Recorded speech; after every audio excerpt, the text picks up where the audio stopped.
এবছর বন্যার কারণে সারা রাজ্যে কৃষকদের অনেক ক্ষয়ক্ষতি হয়েছে। তারপরেও যারা কষ্ট করে ধানের চারা সংগ্রহ করে ধান রোপণ করেছিলেন, ফসল কিন্তু তাদের ভালো হয়নি।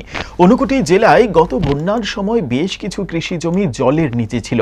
তারপরেই কৃষকরা পুনরায় এই জমিতে বিভিন্ন জায়গা থেকে ধানের চারা সংগ্রহ করে ধান রোপণ করেছিলেন। অনেকে আশা করেছিলেন ভালো ফলন হবে, কিন্তু পর্যাপ্ত পরিমাণে ফলন হয়নি। সরকার থেকে অনেককেই সাহায্য করা হয়েছে, কিন্তু কিছু কিছু জায়গায় অনেকেই সাহায্য পায়নি বলে অভিযোগ করেছেন। কৃষকরা বলছেন অনেক কষ্টের পর ধান উঠতে চলেছে। প্রতি বছর কৃষি দপ্তর সহায়ক মূল্যে তাদের কাছ থেকে ধান ক্রয় করে। এবার পর্যাপ্ত পরিমাণ ধান বিক্রি করতে নাও পারেন। কুমারঘাট মহকুমার সোনাইমুড়ি এলাকায় কৃষকদের কাছে জানতে চাইলে তারা জানান, গত বছরের চেয়ে ফলন অনেক কমে গেছে, তাই এক অনিশ্চয়তার মধ্যে দিন কাটাতে হচ্ছে তাদেরকে। নমস্কার, আপনার নাম? জগদীশ মালাকার। আপনি কয়খানি জমি ক্ষেত করেছেন?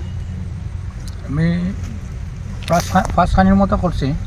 আচ্ছা, যে গত বছর যে ফসল পেয়েছিলেন, এই বছর কিরকম পেলেন? গত বছরের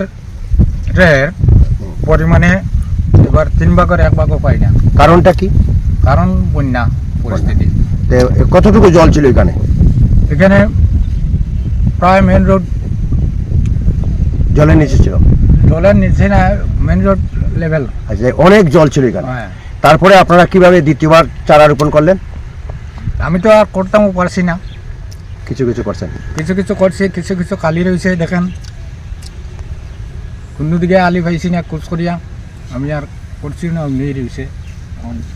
মানে গত বছর চেয়ে ফলনটা অনেক অনেক কম, অনেক কম। 3 গুণের 1 গুণ এই বছর।